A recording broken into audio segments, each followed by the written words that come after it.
Thanks for clicking on the link. Feel free to like, dislike, share, or subscribe. I'll be doing some other firearms related videos in the near future that you might like, or you may absolutely hate. But feel free to leave comments below. I'll try to get back to you as soon as I can. In this video, we're going to cover this firearm here. I take it to the range every once in a while, and it seems to pique a lot of interest with fellow shooters. I get a lot of questions concerning what exactly it is, or what brand or parts I've used or made. So go over the full parts list, and I'll post a couple of videos of it on the range at the end. So we'll start with, it is an AR-15. It's chambered in 9mm, and it's registered as an SBR or short-barreled rifle, because the barrel is only 5 inches and stops right about here. So we'll start with the lower receiver and work our way up.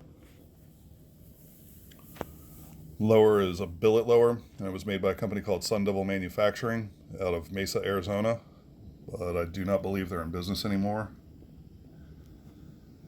Most of the small parts inside the lower receiver for the lower parts kit, like safety selector, takedown pin, pivot pin, bolt catch, and mag release, are all made by Rock River Arms. Uses standard 9mm AR mags. I believe you can use modified Uzi mags, but you have to have this cut in them so that it works with the mag catch in the receiver. This is a standard 223 lower, and I'm utilizing a Rock River Arms 9mm conversion block that slides into the receiver and is held in place by this Allen key here. The trigger is a Geisley Super Dynamic 3-gun trigger with a light trigger spring. I used a Wheeler Engineering digital trigger pull gauge, and after 5 pulls I got an average of 3 pounds 8.2 ounces. Using K&S anti-rotation pins. This is the Ergo Deluxe tactical grip. It's a little bit wider than a standard grip. Has the rubberized feeling to it, textured sides, contoured finger grooves. I'm not sure who made the end plate. It might be a CMMG, but it has the dual point sling attachment. The castle nut is either a Rock River Arms or a DPMS. I had a bin with a couple of small parts laying around, so I'm not sure which one's which. This is the Voltor E-Mod stock adjustable, using a Rock River Arms mil-spec buffer tube. If you plan on building an AR, be aware that there's a commercial buffer tube and a mil-spec buffer tube. They are different diameters, so depending on what stock you want to use, make sure you pick the correct buffer tube for which stock you have or are looking for.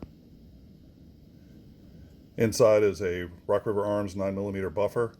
It's a little bit heavier than most standard buffers, which are anywhere between like 3 ounces and 3.6 ounces. This one is actually 5.57 ounces.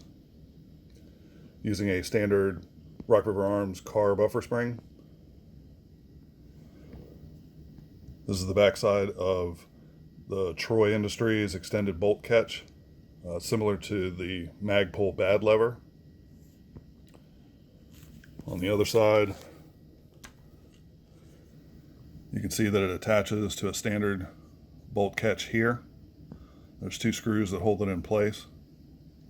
If you have an oversized billet lower most of the time, this might not work for you because they do have flared trigger openings, so you might not be able to actually use that device. To drop the bolt forward, all you have to do is basically push down on this and it will slam forward. You can pull back on the charging handle, and once you have the bolt in the full rearward position, you can manipulate this up and then slowly release the charging handle, and it will lock the bolt in the rearward position. So that pretty much covers the lower receiver. We'll start with the upper. It's a standard 223 Rock River Arms upper receiver. Most 9mm upper receivers only have an ejection port that's about that wide. I had this one laying around, so I figured I'd try and use it. Also, most 9mm uppers don't have a hole in the very end of it for the gas tube to come through like a standard direct impingement gas system because it utilizes a gas blowback system. So the rear, this is a PRI, Precision Reflex Incorporated gas buster charging handle. It actually has a flared top on it to deflect the gases away from your face while shooting a suppressed weapon. The bolt carrier is CMMG. Most standard bolt carriers are about 11.6 ounces, I believe. I have a Daniel Defense that's, I think, 11.61. This bolt carrier is a bit heavier at 15.91 ounces. The handguard is also made by PRI. It's the carbon fiber natural look. The barrel is made by Tross, or the Riddle of Steel. It's a 5-inch barrel. It has the H&K tri-lug mount molded into the end of it. It's a 1 in 10 twist to stabilize heavier slugs like 147s. The nice thing about 147 grains is that running through a 5-inch barrel, even with a suppressor, they still stay subsonic naturally. So that was one of the reasons I went with that setup. Using ergo ladder rail covers.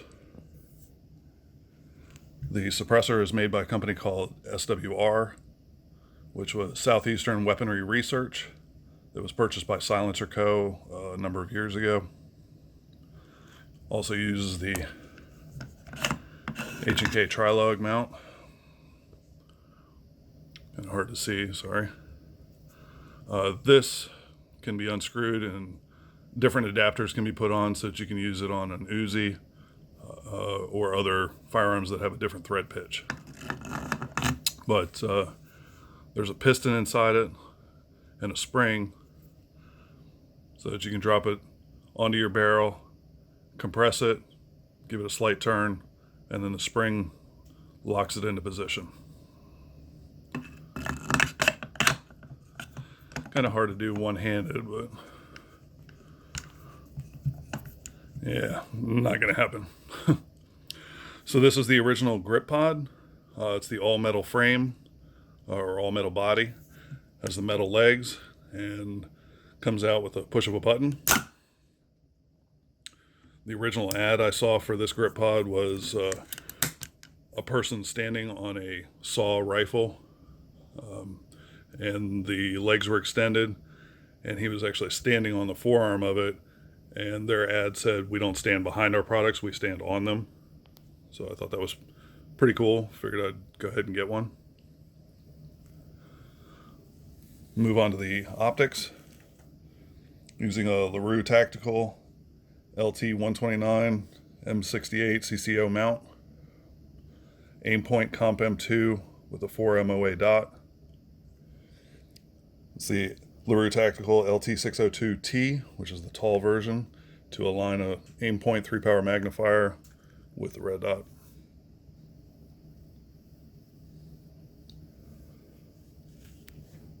So surprisingly, the length of this firearm is only 27.75 inches to the end of the suppressor, 25.5 inches to the end of the forearm or handguard, and 20 inches to the end of the barrel. But with the additional weight of the grip pod, which is 0.76 pounds or 12.2 ounces, the additional weight of the heavier bolt carrier group adds a little over 4 ounces. Add a couple ounces for the 9mm buffer. 0.69 pounds or 11.01 ounces for the suppressor. It actually brings the weight unloaded to 8.89 pounds. So even for being a smaller rifle, it's still got some weight to it. I guess that pretty much covers everything. If you have any questions or comments, leave them below. And remember, your Second Amendment rights are always under attack. every gun law is 100% unconstitutional. So thanks for watching, and I hope you enjoy the range videos. Thanks.